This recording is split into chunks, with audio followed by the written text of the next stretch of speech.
So guys, here the 99% of my audience don't know why the Zomato do the free delivery.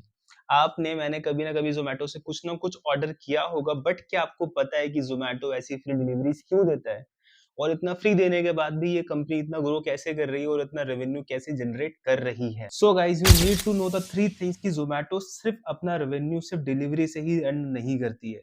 वरना अगर ऐसा कर रही होती तो कंपनी अभी तक बहुत घाटे में जा चुकी होती। ज़ोमैटो अपना असली रेवेन्यू कमाने के लिए सिर्फ़ और सिर्फ़ डिलीवरी पर डिपेंड नहीं करती है। ये जितनी दुकानें होती हैं, जितने स्टोर्स होते हैं, उन सभी दुकानों से ये कुछ ना कुछ कमीशन अर्न करती है।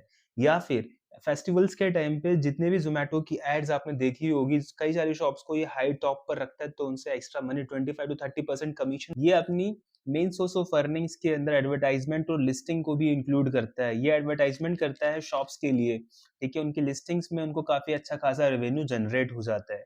दूसरा, डिलीवरी इंडस्ट्री के अंदर एक बहुत फास्ट ग्रोइंग इंडस्ट्री आपको देखने को मिलती है, ब्लिंकिट। ब्लिंकिट जो है एक ग्रोसरी डिलीवरी ऐप है जो कि अभी काफ़ी फास्ट ग्रोइंग इसी लाइन के अंदर एक काफ़ी फास्ट ग्रोइंग इंडस्ट्री के रूप में उभर के आ रही है।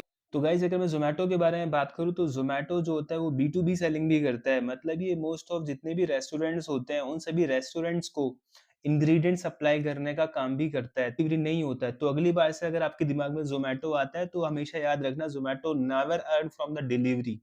ज़ोमैटो का मेन सोर्स ऑफ अर्निंग इसके एडवर्टाइज़मेंट, इसके कमीशंस और साथ ही साथ इसकी बी2बी सेलिंग होती है जहाँ से ये अच्छा खासा अर्न करता है।